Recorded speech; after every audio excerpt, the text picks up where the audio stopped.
Welcome to Technado.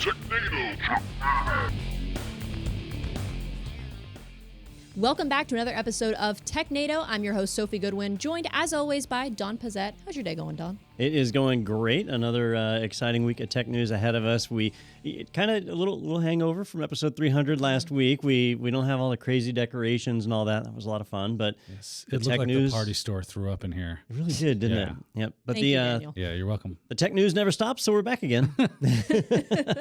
And of course, actually, if you look behind Daniel, there is a remnant of the party. There's a little party hat back there on Cthulhu, but that's the last remnant of the Technado 300 party. Still gonna have fun this week, though, right, Daniel? It's very festive. Yeah. Very festive, yes. Looking forward to having fun with you good folks. Woo-hoo. Thank you, as always, for your spirited commentary on the discussion. Let's go ahead and jump into our first article. We're going to start with some Microsoft tech news. This first article comes to us from Petri. It says, Microsoft Teams 2.0 client drops in public preview. So it seems to me like the major change here is the switch from Electron to WebView 2. So what exactly is that going to improve about this app? So, there are a lot of people out there that absolutely hate Electron apps. And Electron, if you're not familiar with it, I know we've talked about it on the podcast before, but it's a framework for creating web applications and having them run locally on the desktop. It's built on top of Chromium, and so it's a product of Google's machinations. And if it's got one big flaw, it's that it's not very performant. So it's slow, it eats up a lot of memory, so people aren't huge fans of it. Microsoft has been working on WebView 2, which is not just like a Microsoft project. So this is also built on top of Chromium, but it's designed to be a lot more performant. So you have apps that run and actually feel like they're native apps. They don't feel like it's a web app just being rendered locally.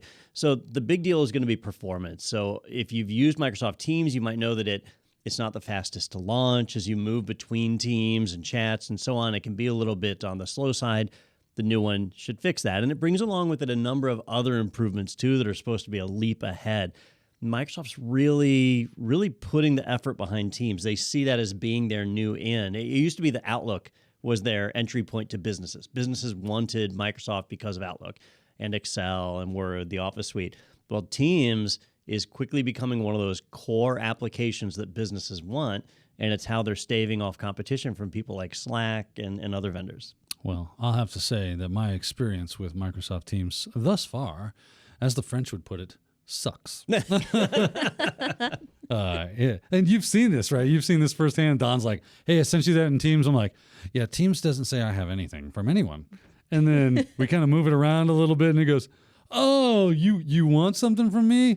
Oh, yeah, you got like a ton of messages, bro. You might want to check that. And then people are getting mad at me like I'm not checking my Teams. Yep. And we've specifically sent you something. Yeah. Well, it looks like the new client is going to be available like generally later in 2023. So maybe that will change your opinion on Teams. I'm going to lose my ability to blame it on Teams. Apparently. The preview is out right now. And so if you're signed up for the preview program, it's actually very stable. Yeah. And so if you are an admin of an Office 365 account, you can actually opt in your whole organization if you're ready to take that risk. I'd recommend waiting for general release, but if you're in a hurry, you can actually get it. The preview is out right now. Man, you can't throw a starving man a bone like that and not think he's going to pick it up and eat it. Yeah. This is massive downloads after this Technado. And, performance is the number one thing. That's what a lot of people are going to care about. But there are, according to Microsoft, 90 plus new features also packaged in with this, which on one hand, that's a lot of new functionality. On the other hand, that's 90 more things that can go wrong. That is true. In a beta. It's like a car with a bunch of electrical doohickeys on it, right? It's like, this is so cool.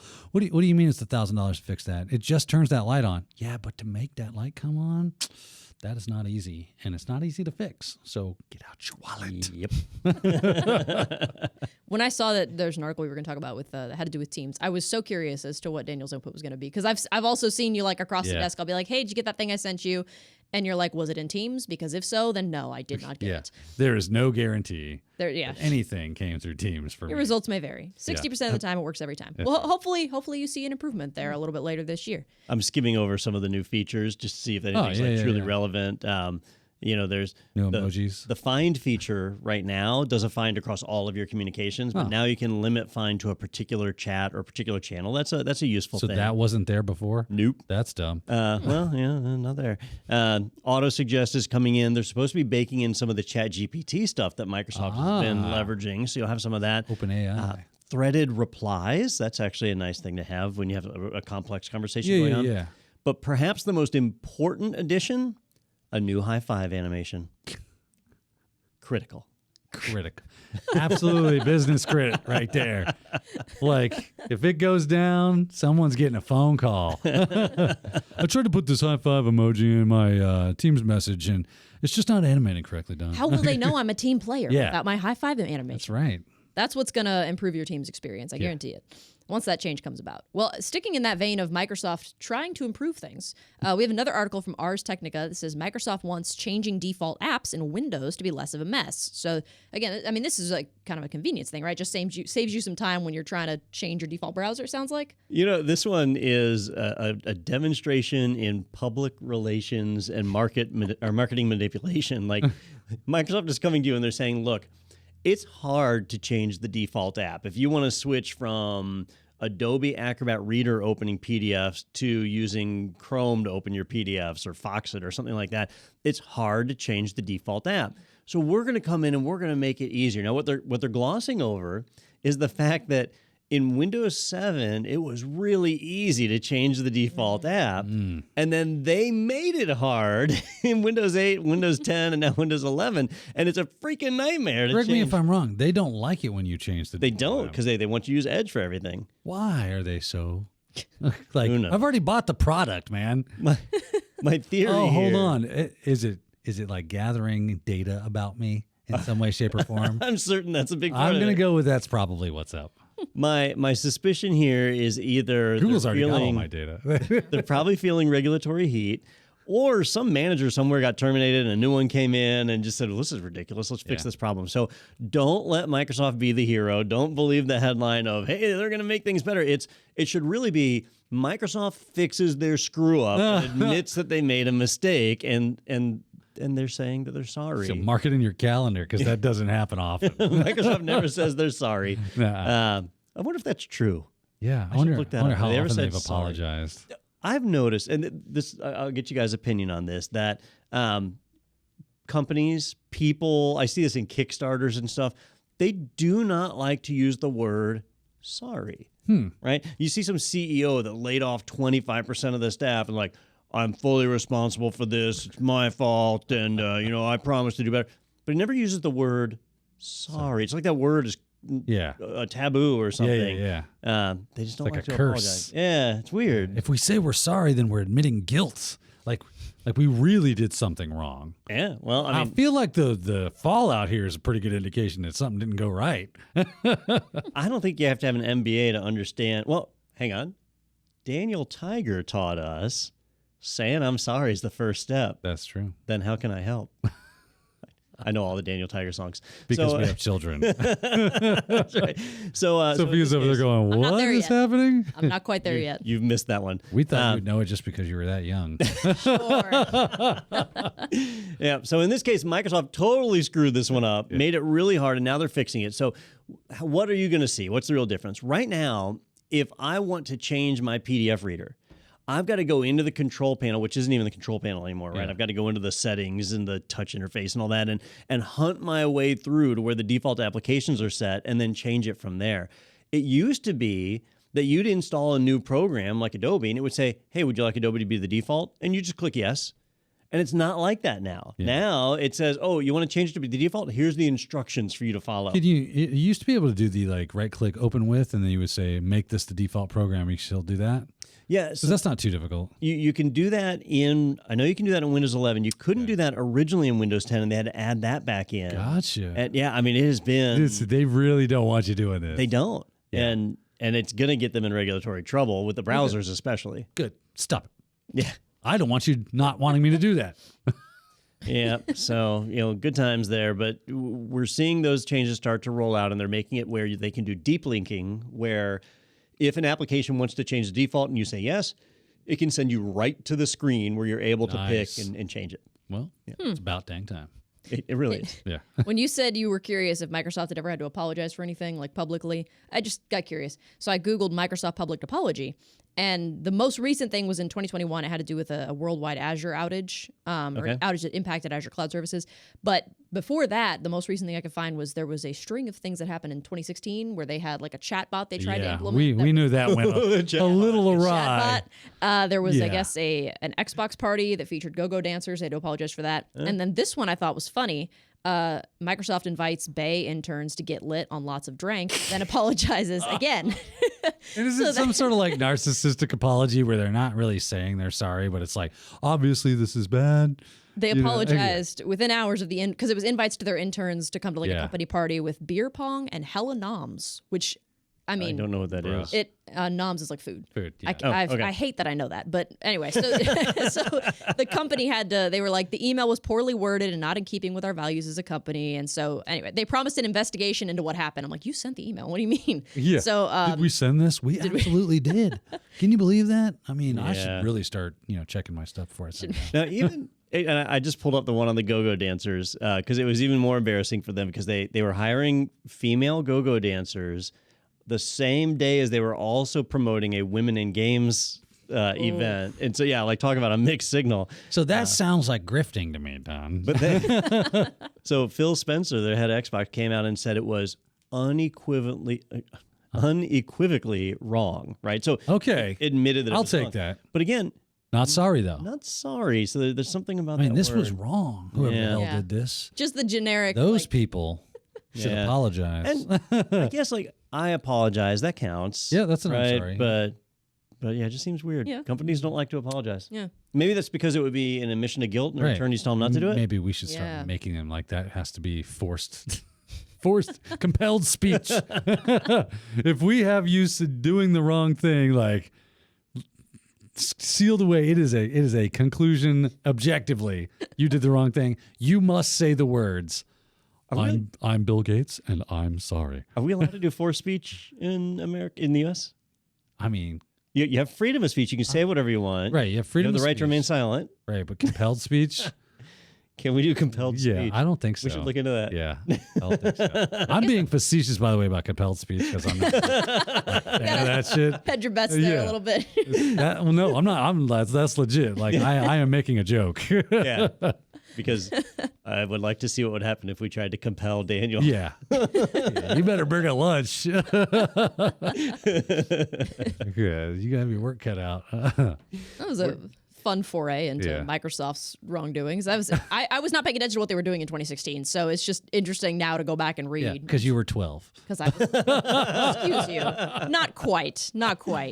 You're a couple of years off. Yeah. I'll let you. So you were 10? I'll let you figure it out. I'll let you do the math later. Oh, man, but math's hard. We've hammered on Microsoft a little bit. So let's move on. We've got some news in the world of Linux. Google discloses CentOS Linux Kernel vulnerabilities following failure to issue timely fixes. This comes from NeoWin. So there are apparently, I think, 3 vulnerabilities they highlighted specifically. And I know one of them, it said it was hard to exploit, but if somebody could do it, they could crash the system or something. Sure. Yeah, so this boils down to a couple of different scenarios, right? So the first thing is responsible disclosure. When a hacker finds a vulnerability, if they're doing responsible disclosure, they will report it to the vendor that they've detected the vulnerability in, and then give them a period of time to remediate, to come up with a fix, to patch the vulnerability. And once it's patched, then the attacker, or, the security researcher, whoever it is that finds this, can then go and responsibly disclose it to the rest of the world because there's a fix for it, right? We don't want to tell the whole world about a problem before the vendor's even had a chance to put out a fix. But if the vendor waits 90 days and still hasn't put a fix in place, eventually the researchers say, well, hey, we're going to release this to the world because maybe that will force you to fix it if you're not going to do it in 90 days. Well, that's one problem that we've got here is that Red Hat is IBM, right? IBM bought Red Hat. So IBM is responsible for the support and maintenance of CentOS. It's not a community project like it used to be. And there are vulnerabilities that have been disclosed to them that they've not patched in 90 days. They have patched in Red Hat Enterprise Linux and RHEL, it's patched. But you go over to CentOS and it's not. Now, there is where we get into our second controversy because it's not CentOS anymore. It's CentOS Stream. Yeah, I thought that was interesting that they were referring to this as CentOS. I'm like, isn't it CentOS Stream now? Well, and what was the concern people had back then when Red Hat announced that they were discontinuing CentOS and creating CentOS Stream? I don't remember. I wasn't really like paying attention at that point. So it wasn't going to be a patch for patch mirror of RHEL anymore. Okay. Now there's going to be some experimental stuff in there, things that were in between. So CentOS And that's when Stream, like Rocky and Alma came out to kind of fill that gap. Yep. Okay. And so CentOS Stream was going to be in between RHEL and Fedora. Fedora has tons of experimental stuff in it. You don't want to run Fedora in production. But tons of people were in Where's CentOS your sense of adventure, Don? that went out when...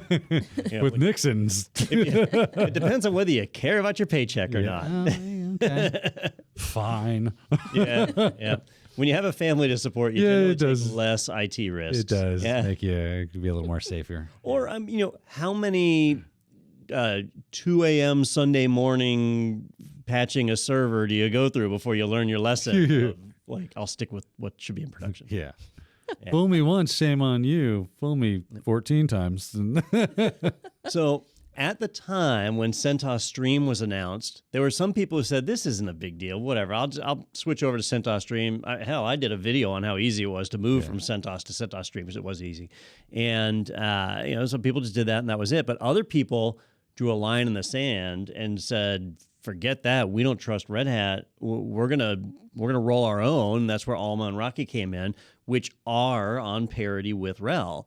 Well, fast forward to today, it's been 2 years, and we see proof of that. Like, if you are running CentOS Stream, you are more vulnerable than if you're running Rocky or Alma Linux right now. So, hey, the writing was on the wall, and now it's out in the open. Yeah, Everybody time to sees pay it. the piper, right? Yeah. I mean, you can't. The whole idea that there are researchers out there doing this work on their own free time, right? I don't know whether or not they asked for any kind of money for this. It's possible, but I didn't see anything about it. Don, you correct me if they were looking for. But a lot of them are just looking to make their system safer. Right. They're looking to make your system safer. And when they find a vulnerability to this magnitude, they give it to the vendor, and the vendor's like, yeah, I'll get to it. They're changing channel. They're having a good time. It's like, bro, you need to jump on this. And it happens a lot more often than you would think. Mm-hmm. So a lot of times these researchers feel compelled, to use that word again, sorry, word of the day, calendar, right? They feel like they have no choice but to release this out and force the hand, compel them to do something about it, right? Get off your dove, stop watching The Simpsons, as entertaining as that show may be, right? Yeah. Make some fixes, patch that out. People are relying on this. We're worried about security left, right, and center. And you're sitting on your hands when we got systems that are in place that we know about a vulnerability. We know we could fix it, and nothing's being done. Yep. Mm-hmm. And these particular vulnerabilities were found by Google's Project Zero. Yeah. So a professional team, one of the leading security research groups out there. So they submitted the right paperwork. Right. The fact that Red Hat has applied these patches to their RHEL product, it tells you like the grunt work is already done of creating the patch. It's just not been pushed out to CentOS Stream. So the message here should really just be one thing, and it should be CentOS Stream is not a production operating system. Like that should be the lesson here. That's an interesting way of saying don't do it. Yeah. I mean, you can run CentOS Stream if you want, just not. I would not in production. Yeah, I would not chance my production environment on that. No. The more you know. Yes. The more you know. I feel very educated now. And other things. It's always interesting to hear from you because you guys, like you were talking about, like you go through enough Sunday 2 a.m. patch fixes and stuff, and it's just neat because that's not an environment I've been in before. So it's neat to hear about, like, from the perspective of somebody that's been through that stuff before. Yeah, it's not neat. Well, it's interesting. totally what's sucks. interesting is that you about. benefit from it without ever seeing anything, right? Yeah. Like you just get to live in a safe environment. Yeah. Do. And I don't have to worry about you as an end user because there's always been this kind of like dichotomy or dual philosophy of should we as security and systems administrators be making more secure environments and therefore our end users don't have to worry so much about security, or should we be doing more end user security awareness training and bringing them up? So where do we end up landing? It's probably a bit of both, honestly, right? That's probably the best way to go. But ultimately, I think we probably have more onus on us than you do because it's our profession. It's what we do. So we should be more, I don't know how I can put this without being crass. We should just be more fervent about doing these things on our end of the spectrum because, with great power, right? Yeah. Yeah. From the horse's mouth. That's it. All right. From Spider-Man's mouth. Yeah. Uncle Ben's. Whatever. He die. I think that is going to wrap up our tech news segment of Technado. So we're going to take a quick break, but up next we're going to get into some explosive security news. That's a little teaser for you. That's what we I didn't call think security news was coming after explosive. explosive. Yeah, it's a little teaser. If you want to know what I mean, you'll just have to stick around. Stay tuned for more Technado. My name is Dana Morrison. I'm the IT director at Grace Christian School in Raleigh, North Carolina. I work with two technicians, Buddha and Anthony. We cover all grades at the school. We figure that we support approximately 800 end-user devices. My name is Buddha Nepal. I work as IT support here and AV specialist. I moved into IT department and on our first meeting, other team members asked me, hey, what's your IT background? And I was like, I don't have any. We had this SharePoint project that we were rolling out. So I was able to go to IT Pro TV and watch. And by the end of this month, we were actually migrating all our files to SharePoint. I can use IT Pro TV's supervisor portal to check the progress of my technicians so I can see what they're looking at.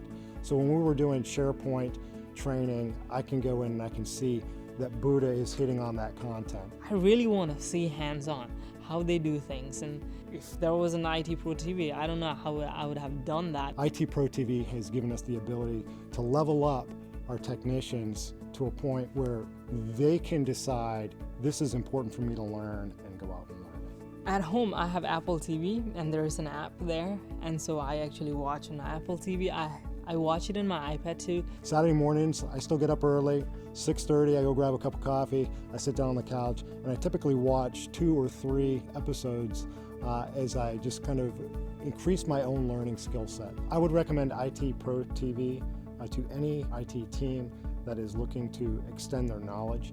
It offers a great, easy to access, interactive, entertaining environment. It's just a great tool for any IT professional.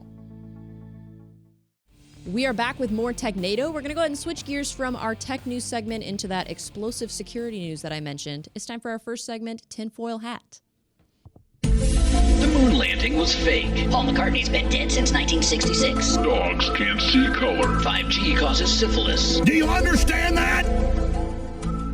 So this article comes from Tom's Hardware. It says, Ecuadorian journalists targeted by exploding USB drives. And at first when I saw this, I was like, oh my gosh, exploding USB drives. And luckily they lead the article saying there were 5 of them sent out. Only one of them went off or exploded, and it only exploded part of the way, I guess. It didn't do what it was really supposed to do, so nobody was injured, which is great. But it did, I think, destroy some property. Destroy the person's laptop, obviously. Yeah. I think we've all heard the story about the security researcher who takes USB keys, puts malware on them, and leaves them in a parking lot, knowing that somebody will find it, and the first thing they'll think is, oh, this probably has somebody's photos on it. Let me go and plug it in and take a look. Nobody will know.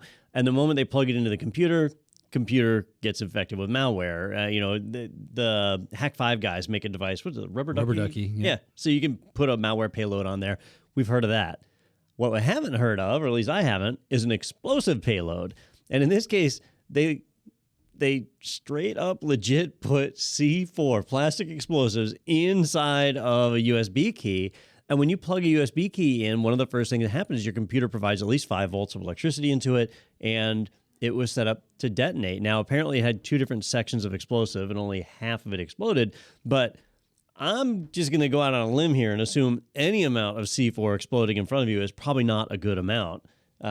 So if you get a random USB key, you certainly need to be paranoid on this one about even plugging the thing in the first place. Yeah, rando USB keys, probably not the best idea in the world to be plugging into your stuff. Now, what I found interesting or just made me think, right, it effectively destroyed the device, right? And when I say the device, the computer that it was plugged into, and it didn't hurt anybody.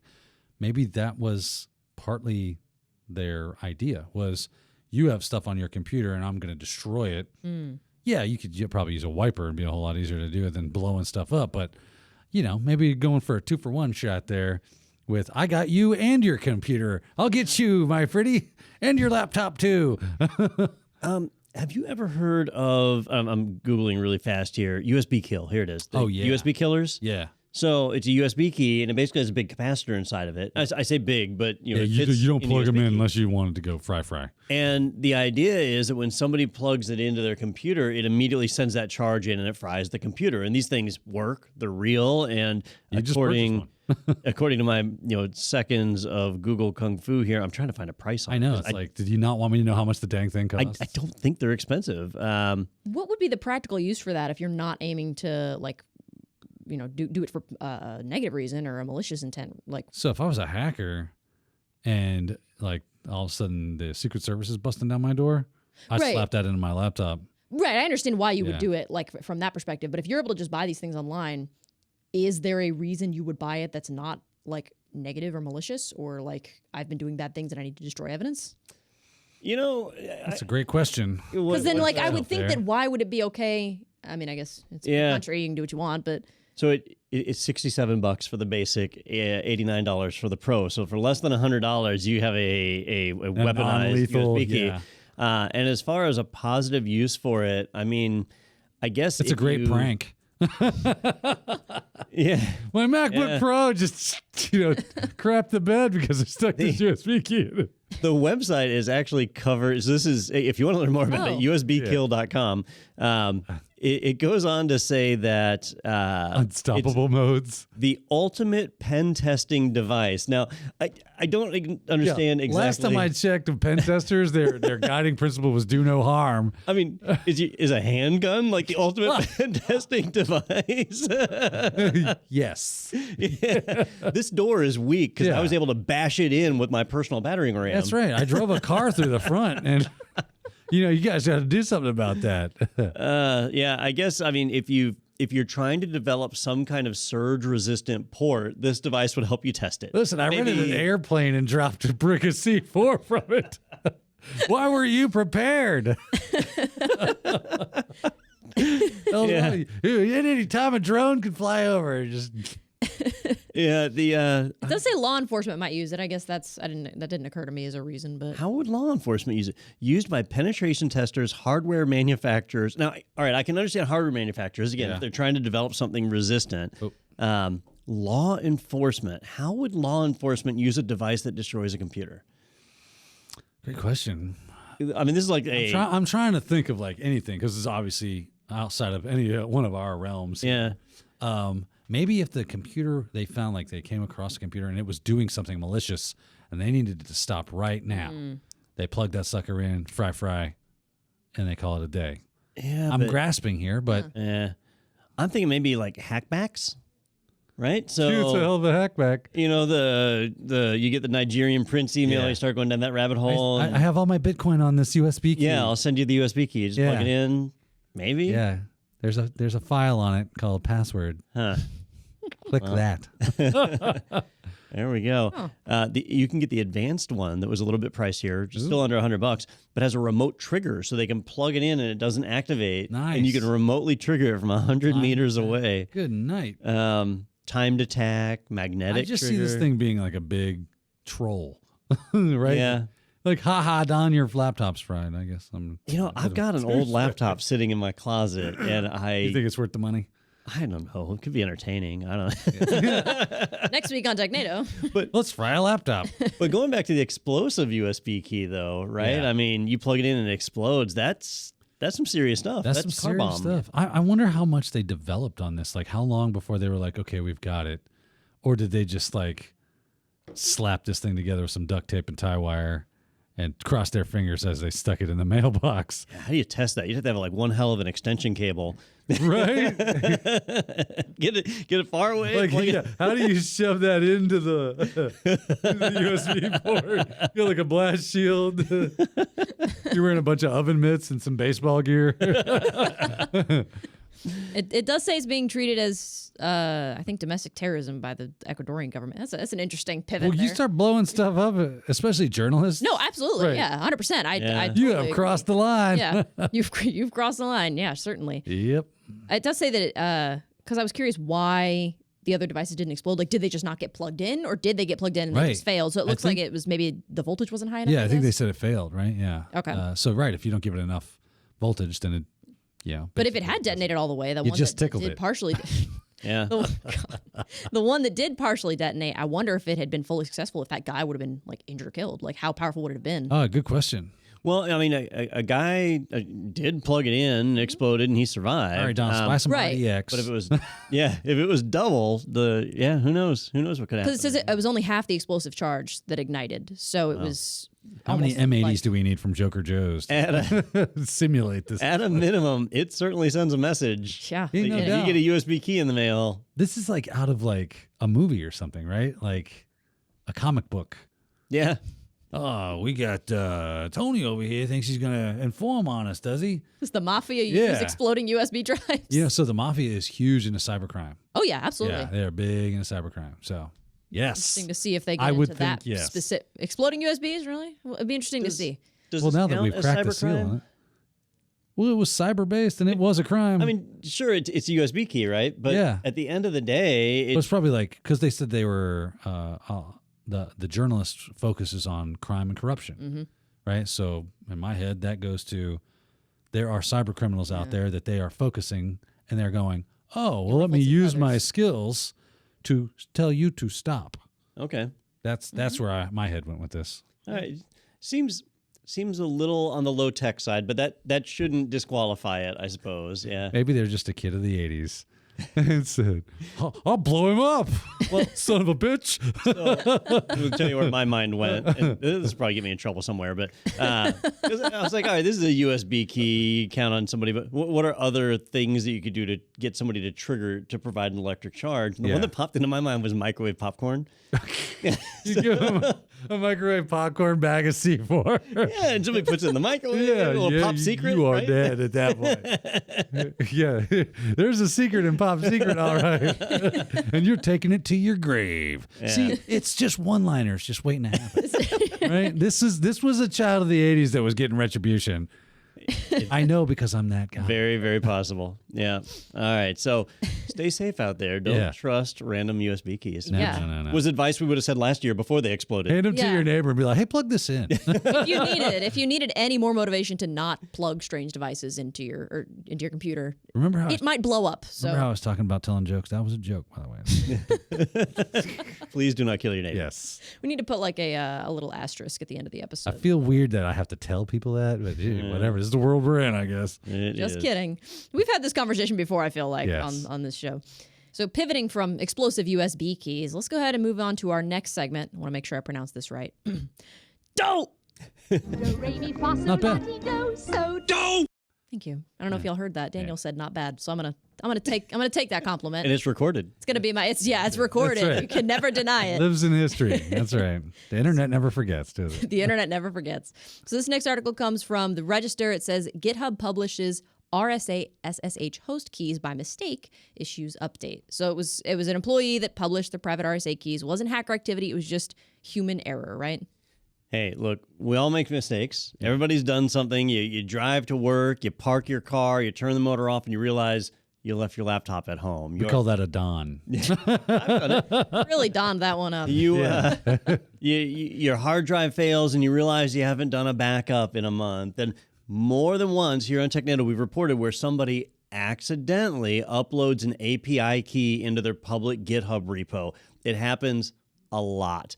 People compromise their credentials by posting it. It happens so much that GitHub actually has an automated script that scans every repository to see if you post anything that looks like an API key and will immediately warn you about it.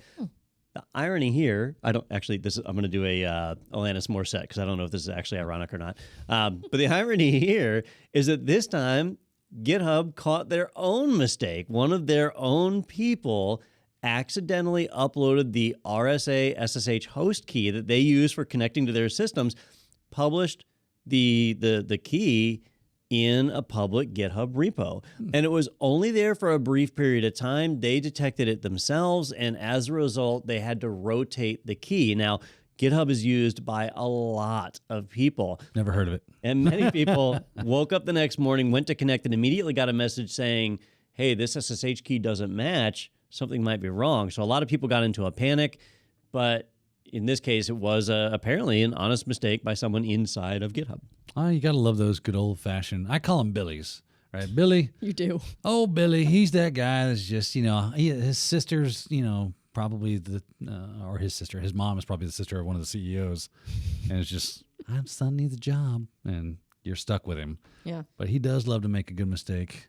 And this sounds like a Billy story right here. Well, we don't know. They haven't said who it was that did it. It could end up being like LastPass, where it's their senior engineer, the top of the food chain, and they make the mistake.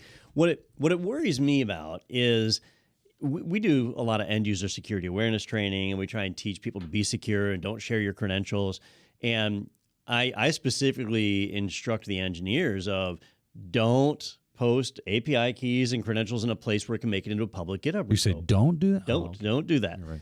But then when you see the people at GitHub do it, right? It demoralizes me. They got me demoralized. Just tell you like these things are going to happen. Yes. It's just a part of being, a human in the world. We are not perfect creatures. We're going to make these mistakes. The fact that their own script, but like everything worked, to me, this is like a big publicity win for them. We made a big fat mistake and our own systems helped us correct it. There was no fallout due to it. This is why you should use GitHub, because even when senior developers such as ourselves make these mistakes, yep, we have got you, right? To me, I think it's a win. Yeah.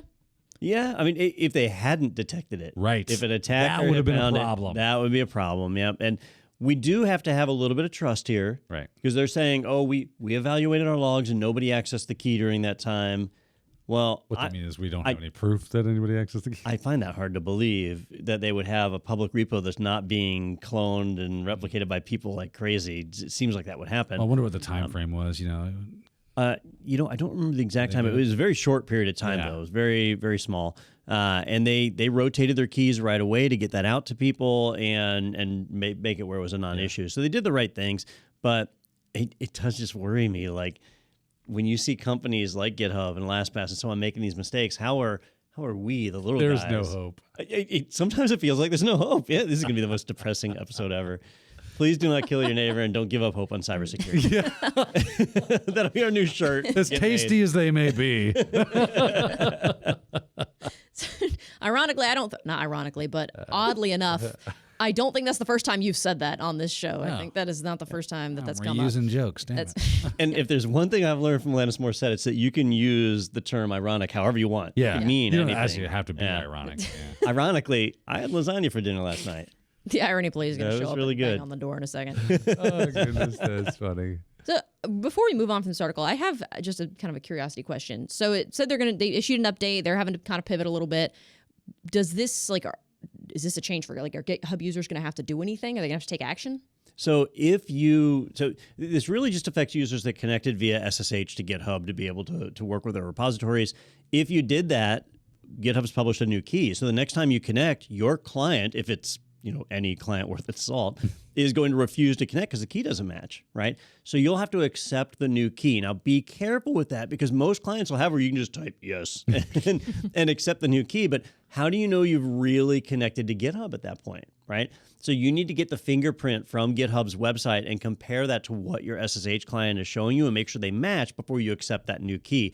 Don't just blindly trust what's being handed to you. And that's advice I would give you on any SSH server, not just GitHub. Okay, good to know. So I was reading through it and I was just curious I'm sure GitHub probably on their post went into more detail about it. But just curious to see if that would mean anything big for them. Sounds like a pretty simple fix though, so that's good. Yep. So moving on from that, we've got, actually, this is a little bit different for this segment, but it's kind of an interesting change. This next segment is called Who Got Pwned? Looks like you're about to get pwned. Fatality. Yeah! The reason I say it's different than what I was expecting is because usually when we come to this segment, it's something happened to somebody or some company and they got pwned. But this is actually, it says Windows, Ubuntu, and VMware Workstation hacked on last day of Pwn to Own. This comes from Bleeping Computer. I was not familiar with Pwn to Own, but it's an annual hacking competition. Some big bucks awarded on the last day. I think close to $200,000 total. So this was not like, oh my gosh, we got pwned and we're in big trouble. It was like people were purposefully seeking this stuff out for monetary reward. Yeah, I mean, this is a big one, and this one really falls into Daniel's area. But the Pwn to Own contest is something that's put on every year. It's officially sponsored. There were a number of zero-day exploits. I forget the total number that came out of this. Something like 28. Yeah, I think it was almost 30. Yeah, it was high.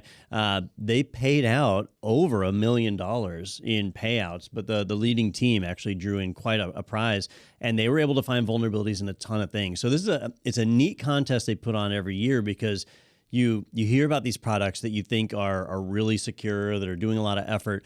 And to know that you can get a team of people in a room over just a period of a couple of days and churn out some pretty big exploits just shows you that cybersecurity is a never-ending task. Yeah, and this is the kind of thing, like, to me, Pwn to Own is that cyber cool, sexy kind of thing that would draw someone into cybersecurity. Would go like, this is so damn cool that you're paying people, like, over the course of just a few days, over $1 million in payouts from some of the largest corporations on the earth.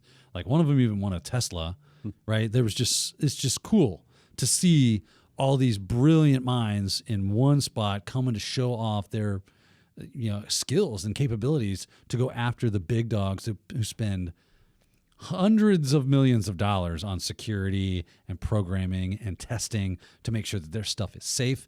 And for some dude or lady to come in and go, so actually, I don't know if you know this, but there's a use after free vulnerability here, and I got a full RCE remotely, no authentication. It was fun. Where's my money? Yeah. And then they're making it rain, and it's legit, and it's super cool, and it's to me, it's everything you think about when you think of that hacker culture of people coming together and trying to find these things. I've seen it on a smaller stage with like bug bounty hunting and things of that nature, where they'll do like a bug bounty marathon of a day or two, and just bring in the best bug bounty hunters, and they'll sit down and go, all right, everybody here has access to these private bug bounties and see what you can find. But this is just such a grander scale.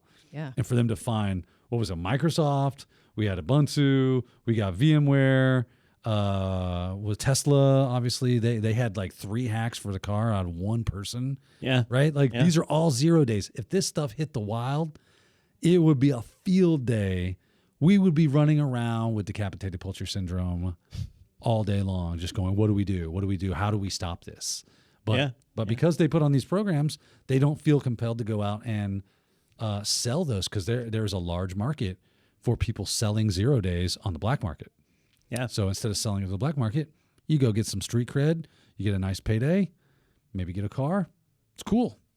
Yeah. Now the leading winner was a French group known as Synactive. That is perfect. It's a hacker collective, so they do cybersecurity research, and it's a group that's made up of over 20 people. Nice. And that made me curious. Like, all right, if you're a French group, so you're in from France, you got over 20 people, you want a Tesla. What do you do with that? I mean, I guess you have to sell it before you leave the States, it's right? Profit sharing. Right? They just you get it this week, and then Jean-Claude here, he gets it next week. Well, even the effort of just getting it back to France. Oh, that's true. There's like import taxes and all that stuff. Yeah, you probably just sell it. And steering wheel is on the correct side, actually, right? To France, they drive on the right side like we do. What I read was 51% of the world drives on the correct side of the road. But either way, it is neat to see groups like this have a place to go and compete. And each year we hear about, like last year, there were several vulnerabilities in ESX and other platforms that we view as pretty secure. These massive multi-billion-dollar international companies, but they have vulnerabilities just like everybody else. And this is a kind of a safe place for us to discover and hopefully get those patched. I bet iPhone vulns really pay out, because if you got like groups like NSO or whatever, where they want iPhone 0 days big time. Yeah. I'm sure they're willing to pay as well. So, and those are probably so valuable that people don't want to waste it on a competition like this. That's true. They sell them straight to government. You just got to be like a straight, good character, upright citizen, that if you find something like that, to go to take it to Pwn to Own. Yeah. Yeah. And that's probably why we see like the Pwn to Own contest will usually center around things like web browsers. Yeah. Web browser vulnerabilities, because those are really important, but don't pay out as much. And so, this is a better venue for that. Still really cool, though. If you haven't heard of Pwn to Own, you should check it out. Look at the old victories and stuff, and maybe look forward to going and seeing some of this stuff for yourself next time.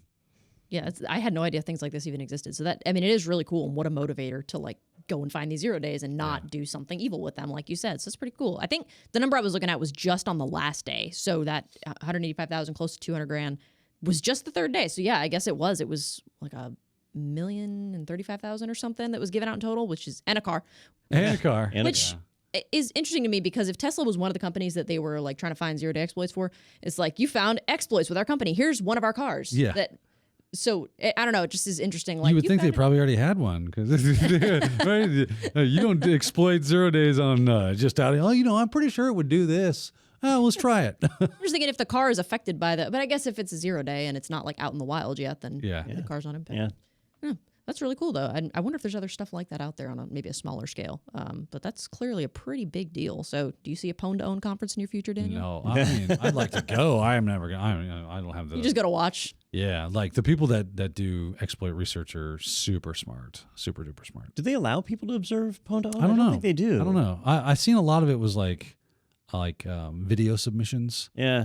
Of them doing it and giving their presentations that way. I'm pretty sure they don't, and the reason is if you observe a 0 day, right, you could go and recreate it out. Yeah, because I don't know if they give out the code to that to like. I could prove a 0 day works without showing you the code. Right. Right. Yeah, that's true. So you could observe that. Recompile binaries and stuff like that. Yeah. I'll have to do some Googling later, figure that out. I would never go, but just why not? Well, because I'd probably have to fly somewhere, right? And put in effort to go. Get money you think back. I'm going to put in effort? Well, that's unfortunate. Maybe one day you can go and see that in real time. But before we wrap up this episode of Technado, I have a couple things I just want to touch on real quick. Technado is sponsored by ACI Learning, the people behind IT Pro. So if you're listening from the Technado website, look for that sponsored by button. You can go to the IT Pro website. If you want to support the podcast, check out those courses. And there's a promo code Technado30 that you can use for a discount on an IT Pro membership. And you can also check out ACI Learning's webinars and live on social events. Even if you don't catch one live, those live on YouTube and LinkedIn and all their other socials. So you can watch them after the fact. Technado 300, actually, which was the episode we did last week, also lives on YouTube. So if you did miss that episode last week, don't worry, you can go back and join in on the fun. I guess not posthumously, that would be after death. But I don't know, there's a word for it somewhere in there. And then lastly... It's been a morbid episode. After we do an episode, it's dead to us. We never look back. And then lastly, it is Women's History Month. So every week this month, there was an interview that was put out by ACI Learning with a different woman working in audit, cyber, or IT. So this week, it was an interview with Deirdre Melton that went up on YouTube and LinkedIn. She works in audit. You go check that out. She's a really interesting woman to listen to and hear about her story. And I think that's pretty much all that I've got for this week, unless I'm forgetting anything. No, it's a lot of exciting times, a lot of stuff going on. Okay. Thank you for your contributions. Yeah. And thank you for tuning in for this episode of Technado. We'll see you next week.